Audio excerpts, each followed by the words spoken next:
Donc les étudiants sont de Clermont-Ferrand, mais ce que je veux dire, c'est que ce projet Une danse ancienne, dont je vais parler le plus rapidement possible, parce que j'aimerais vraiment profiter de ces 40 minutes entre un bref temps de parole ici, qu'on sorte pour vous montrer et pratiquer un moment d'une quinzaine de minutes, qui est un des processus chorégraphiques arrivant à une danse, mais pas la danse. Vous m'entendez pas? Si.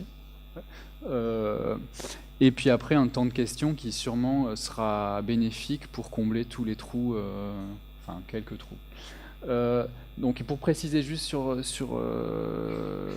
la fin, ici, ce qu'on va montrer dehors, c'est un peu comme une maison témoin dans un lotissement. C'est pas du tout le projet. C'est un moment de pratique, et le projet en réalisation pour l'instant, il y en aura plusieurs danses anciennes comme ça, en France et à l'étranger, espérons. Mais ce ne sera pas forcément avec les personnes qui seront là aujourd'hui. Quelques-unes peut-être, notamment les Clermontois, parce que les habits, vous voyez, parce que le projet est en passe de se réaliser dans l'agglomération de Clermont-Ferrand. Donc pour faire le lien, s'il fallait le faire avec l'intervention précédente, le projet Une danse ancienne, il n'est pas question de destruction, mais pour autant, ce qui se raccrocherait à la destruction dans ce projet-là, c'est la notion d'entropie.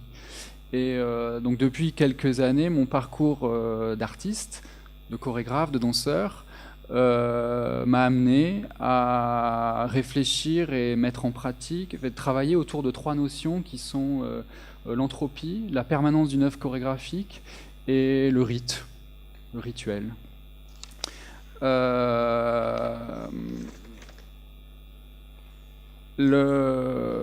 Donc pour faire un peu la photo générale de ce projet, Une danse ancienne, quand je dis une danse ancienne, c'est pas une vieille danse.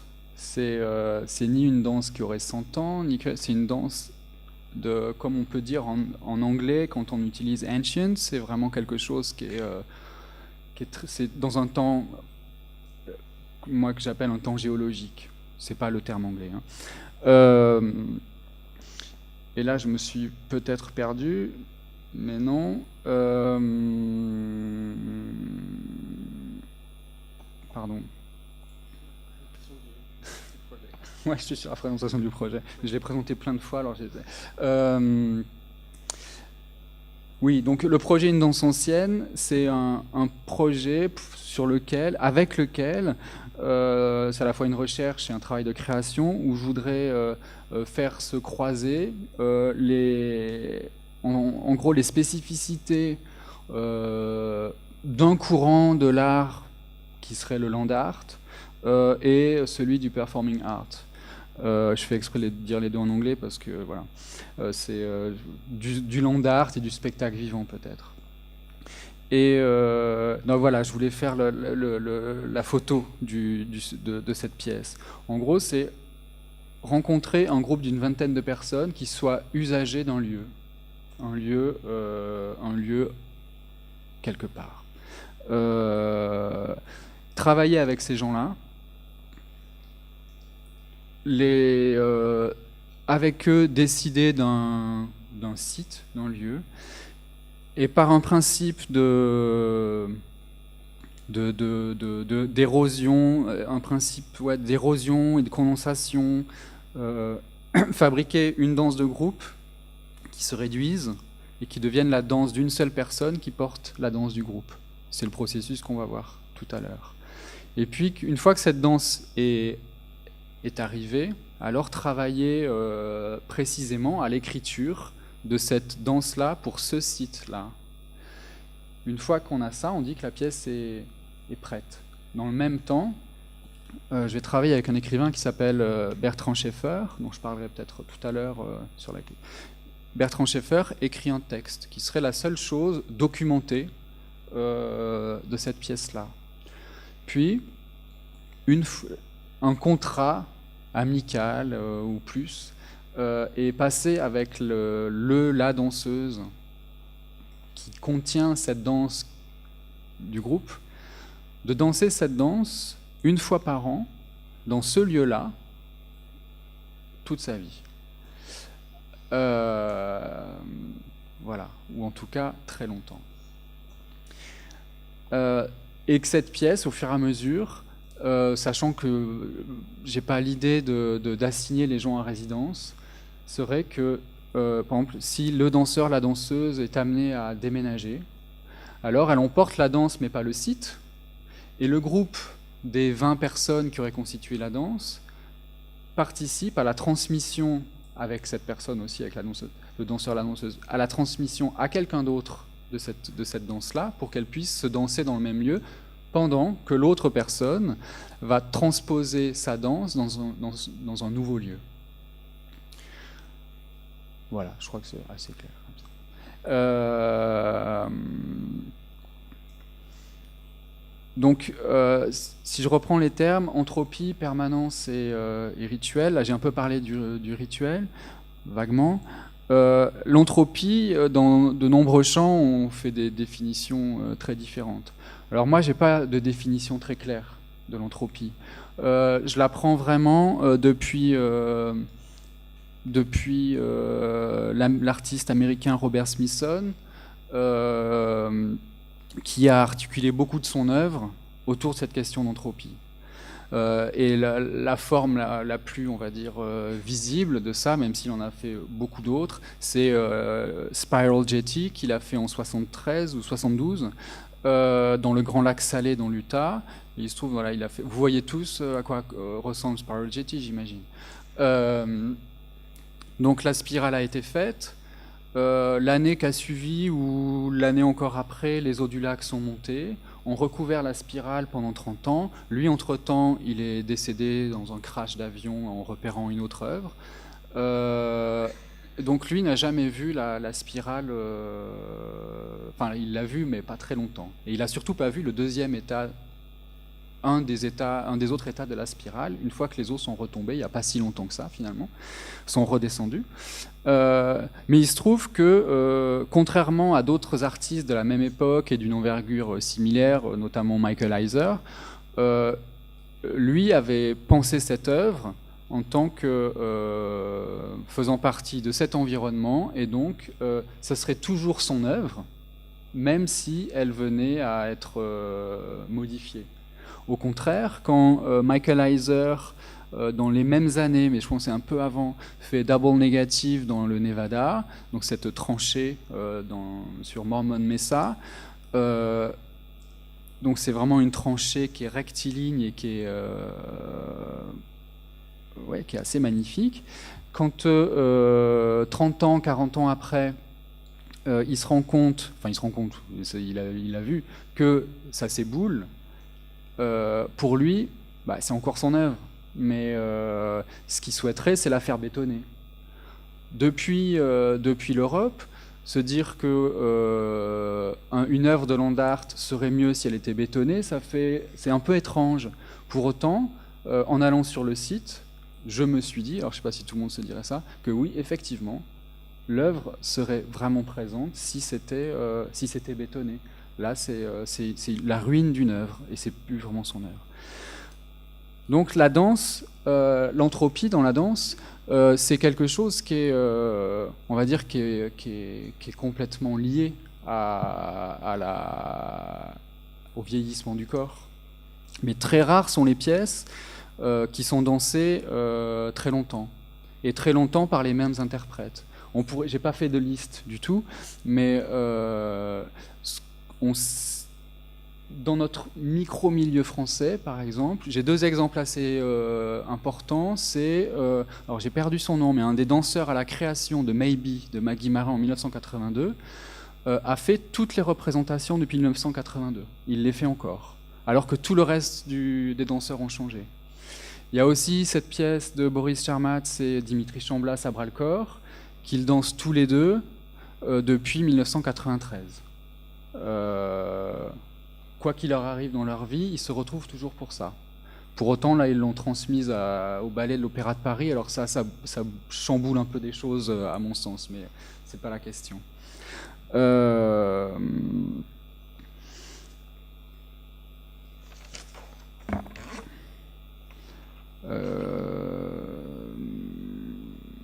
Est-ce que j'en ai dit suffisamment? Alors, l'écriture de la danse. Et après, on va sortir. Comme ça, j'ai parlé plus que ce que je voulais et pas à l'endroit où je voulais, mais c'est pas grave. Dans une pièce précédente qui s'appelait Percé, pardon. C'est une pièce qui se danse aussi bien dans un théâtre que hors du théâtre. Au fur et à mesure du travail, je me suis dit que ce que j'aimais fabriquer comme danse, c'est ce que j'appelais des danses situées. Et c'est ce que je voudrais poursuivre dans l'élaboration de la danse, une danse ancienne. Et donc je vais lire comment j'ai défini brièvement une danse située. Une danse située sait où elle se trouve. Une danse située ne décrit pas l'endroit où elle se trouve. Une danse située est un objet autonome. Une danse située est une danse qui se déroule invariablement vers le futur, quitte à y rencontrer son passé. Une danse située est une danse qui réconcilie contenu et contenant. Une danse située dépose des indices sur son passage. Une danse située est une danse de la reconstitution, une danse qui enquête, aussi bien pour les performeurs que pour les spectateurs. Une danse située est une carotte géologique, un millefeuille d'autant de strates à traverser. Voilà. Je vais parler brièvement du site et puis du texte, et puis comme ça on aura passé 2-3 heures ensemble. Donc le site, comme je disais au départ, il va être choisi avec les usagers interprètes. Et là, je voudrais, parce qu'on parle souvent de site, de lieu, d'espace, tout ça, dans la langue courante, se mélange. Et l'artiste Carl Ondré a relativement bien défini ça, donc je vais lire la définition de Carl Ondré que je ferai mienne pour ici. Donc Carl Ondré définit le lieu, le site, comme un endroit, area en anglais, dans un environnement qui a été altéré de manière à rendre l'environnement général plus perceptible. Toute chose est un environnement, mais un lieu est plus particulièrement en rapport avec à la fois les qualités générales de l'environnement et les qualités particulières de l'œuvre. Autrement dit, fermez la citation, fermez les guillemets, fin de la citation. Autrement dit, le lieu ou le site ne préexiste pas à l'œuvre, c'est elle qui le constitue. Voilà. Et puis parler très très brièvement du texte qui sera écrit par Bertrand Schaeffer, déjà dans une première version de cette pièce. Et le premier endroit littéraire, quand j'ai pensé à qu'il y ait un texte, que ce soit la seule chose qui reste, qui soit inscrite, alors que tout le reste ne serait pas documenté et serait voilà, une danse, hein, on ne le répète pas, mais je vais le répéter, une danse existe complètement au moment où on la regarde. Tout ce qui se passe après, c'est du récit, mais c'est plus la danse. Alors que le texte, on peut s'en saisir. Donc au tout départ, j'ai pensé à ce texte de Heitzig, de Bernard Heitzig, Vaduz, parce que j'aimais vraiment bien l'idée de se dire que depuis cette capitale du Liechtenstein, on pouvait faire des cercles concentriques et parler du monde entier. Puis, en travaillant avec Bertrand Schaeffer, on s'est dit qu'il y avait quand même peut-être comme 3 figures tutélaires qui pouvaient regarder l'écriture de ce texte, en plus de lui-même. C'était évidemment Georges Perec, avec Espèce d'espace. C'est tard, non? Non, 11h, très bien. Alors je vais lire donc c'est Perec, c'est William Carlos Williams avec notamment des passages, enfin le livre Patterson, enfin les livres Patterson, et Émilie L de Marguerite Duras. Donc je fais lecture maintenant. Alors dans la dernière page de Espèce d'espace de Perec. J'aimerais qu'il existe des lieux stables, immobiles, intangibles, intouchés et presque intouchables, immuables, enracinés. Des lieux qui seraient des références, des points de départ, des sources de points. Mon pays natal, le berceau de ma famille, la maison où je serais né, l'arbre que j'aurais vu grandir, que mon père aurait planté le jour de ma naissance, le grenier de mon enfance empli de souvenirs intacts. De tels lieux n'existent pas, et c'est parce qu'ils n'existent pas que l'espace devient question, cesse d'être évidence, cesse d'être incorporé, cesse d'être approprié. L'espace est un doute. Il me faut sans cesse le marquer, le désigner. Il n'est jamais à moi, il ne m'est jamais donné, il faut que j'en fasse la conquête. Mes espaces sont fragiles. Le temps va les user, va les détruire. Rien ne ressemblera plus à ce qui était, mes souvenirs me trahiront, l'oubli s'infiltrera dans ma mémoire, je regarderai sans les reconnaître quelques photos jaunies au bord tout cassé. Il n'y aura plus écrit en lettres de porcelaine blanche collées en arc de cercle sur la glace du petit café de la rue Coquillière. Ici, on consulte le bottin. Et casse-croûte à toute heure. L'espace fond comme le sable coule entre les doigts. Le temps l'emporte et ne m'en laisse que des lambeaux informes. Écrire. Essayer méticuleusement de retenir quelque chose, de faire survivre quelque chose, arracher quelques bribes précises au vide qui se creuse, laisser quelque part un sillon, une trace, une marque ou quelques signes. Paris 1973-1974. Et puis un extrait de Patterson. Enfin, c'est difficile d'en choisir un meilleur que les autres, mais donc je suis pas sûr que ce soit le meilleur, mais il est pas mal, malgré tout. Sans l'invention, rien ne serait à sa place.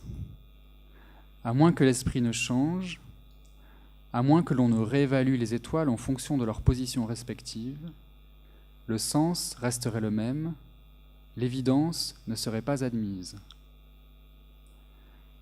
À moins d'un esprit nouveau, le verre ne pourrait changer, l'ancien perdurerait en se répétant, perpétuellement orienté vers la mort. Sans l'invention, il n'y aurait rien sous le buisson d'Amamélis. L'aune ne pousserait pas sur les tertres qui bordent le canal presque à sec du vieux marécage. On ne verrait pas les minuscules empreintes des rongeurs sous les touffes d'herbe qui les cachent. Sans l'invention, le verre ne résoudrait plus ses anciennes scansions.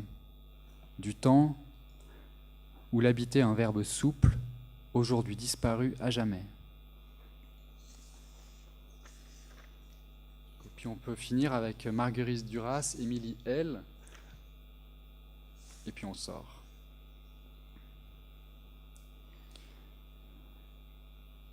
Je vous ai dit aussi qu'il fallait écrire sans correction. Pas forcément vite, à toute allure, non, mais selon soi et selon le moment qu'on traverse, soit, à ce moment-là. Jeter l'écriture au dehors, la maltraiter presque, oui, la maltraiter, ne rien enlever de sa masse inutile, rien, la laisser entière avec le reste, ne rien assagir, ni vitesse, ni lenteur, laisser tout dans l'état de l'apparition.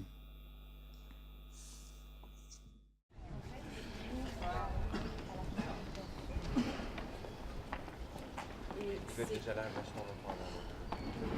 Non, donc c'est les deux, c'est Jeanne et Charles qui Pierre, arrivent. pour prendre votre place pour partez. Ça nous donne un Exactement. Et nous, notre signe, c'est pour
je reprécise deux choses. Donc, ce ne sont pas que des étudiants. Donc, je remercie évidemment devant tout le monde tous ces gens-là avec qui j'ai pu travailler.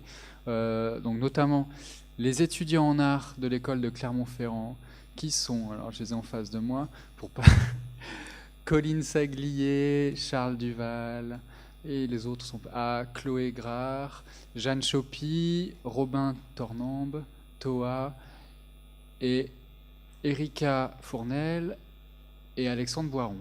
Ça, ce sont les étudiants. Après, dans les danseurs invités, qui sont... Donc, ces gens-là sont des gens qui ne connaissaient, qui étaient intéressés par la danse, mais qui n'avaient jamais, pour la plupart, pas tous, dansé. Ils venaient juste par intérêt. Donc, on a fait 7-8 séances cette année à l'école. Et le groupe entier, constitué comme ça, se sont rencontrés hier, et ici. Et donc dans les danseurs, il y a Anne Langlais, Olivier Normand, Lotus Edré Coury, alors ouais, je me trompe, Steph Paulet, et c'est tout. Voilà. Du coup, moi je suis ouvert, il nous reste 1 minute, hein, mais... Non, il nous reste quelques minutes. Si tu veux rajouter quelque chose, vas-y. Sinon, moi j'attends les questions, ce sera Ok, plus très bien. précis. Merci beaucoup Rémi, et puis merci beaucoup à tout le groupe. C'était tout à fait passionnant. Moi j'ai été très sensible à cette idée que tu as décrite du rapport de la danse à la temporalité et la manière dont le projet le permet de le travailler, c'est-à-dire à la fois et c'est un problème, je crois, qui préoccupe beaucoup les artistes, les danseurs, les chorégraphes, la question des choses qui se déplacent et qui se répètent, c'est-à-dire est-ce qu'on déplace une œuvre et puis on la montre dans une expo et puis on la montre ailleurs sans qu'elle ne bouge, est-ce qu'on reproduit à l'infini le même spectacle dans des salles différentes, ou comment on travaille cette question du temps et du coup du lieu, et puis aussi la même question sur la temporalité, et je trouve ça très beau aussi, la question du corps du danseur, du vieillissement aussi, qui est quelque chose de très dur pour les danseurs, pour les chorégraphes, qui très tôt peuvent être confrontés aux difficultés et même à la difficulté même de simplement de trouver du travail au bout d'un certain temps, où on n'a plus de valeur. Sur le marché du travail. Voilà, sur le marché du travail. Oui, sur le marché du travail, mais qui est quelque chose de dur et de violent. Je trouve ça très beau, la manière dont du coup le projet permet d'aborder ces questions-là. Peut-être pour débuter la discussion, est-ce que tu insistais sur le concept de danse située dans un lieu comme celui des Archives nationales, dans cet espace à l'extérieur qui n'est pas forcément un espace évident? Comment toi et le groupe vous avez appréhendé cet espace pour ce que vous nous avez présenté aujourd'hui? Alors le lieu se prête à mon avis tout à fait à ce projet, on va dire même conceptuellement, dans le sens où ici on est dans le lieu des archives matérielles et une danse fait partie des œuvres immatérielles. Et donc l'idée que c'est pas le cas aujourd'hui, mais qu'une danse dans le futur puisse être archivée dans un lieu comme celui-là, c'est un des cœurs du projet. Ensuite, pour moi, la question de choisir l'espace, il s'est fait de manière...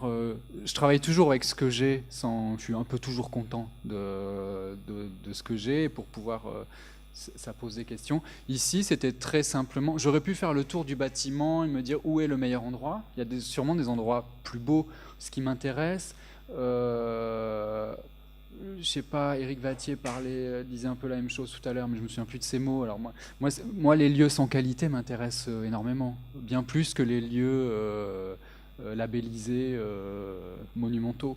Et donc là, c'était vraiment une simplicité de parcours d'aller jusque là-bas. Et il se trouve que dès qu'on s'y intéresse, c'est un lieu très complexe, avec cet espace qui pourrait être un espace de studio, cette allée qui part, à l'arrière-plan, ces maisons dans lesquelles on peut encore entendre chanter le coq, des grues, tout ça est très complexe, il y a plein de strates.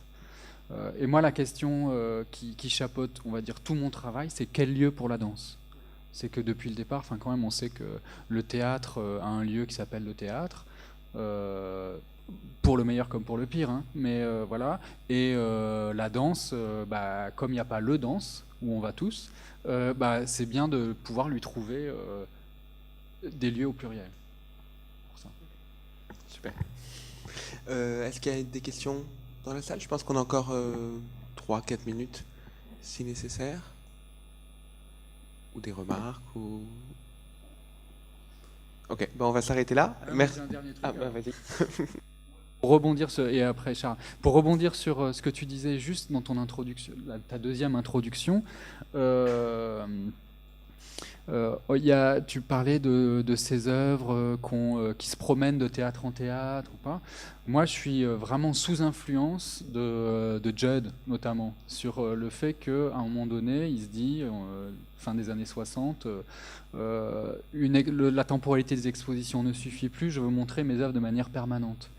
Et voilà.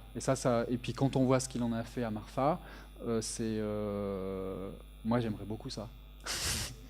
pas dans le sens avoir un bâtiment en dur comme ça, mais l'idée d'avoir cette pièce, une danse ancienne qui puisse se faire de manière permanente quelque part, c'est la même personne avec la même personne. en permanence. Il ne reste plus qu'à la trouver. Ouais, mais c'est presque fait. Du coup, ma question, c'était en rapport avec ça, avec l'idée d'archives matérielles et d'archives immatérielles. Et du coup, en fait, tu as un peu répondu à la question, mais c'était cette idée de comment, du coup, dans un espace d'archives comme ça, est-ce qu'il y aurait des porteurs finalement de danse et est-ce qu'on ne pourrait pas intégrer dans les archives matérielles des supports, en fait, comme une sorte d'armoire où on mettrait, mais qui seraient des gens, en fait, qui supporteraient des... Non, mais sans être réducteur comme ça, mais je trouve que ça revient à l'idée de... Je sais pas, j'avais lu un livre où il se remémorait tous les livres parce que... Je pense que c'est une histoire connue.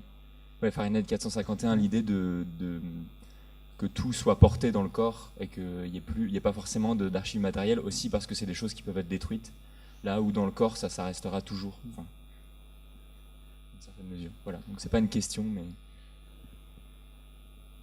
Il y a le beau spectacle de, comment il s'appelle, Thiago Rodriguez aussi, comment il s'appelle, By Heart. Bon, vous chercherez, c'est un très beau spectacle sur la mémoire.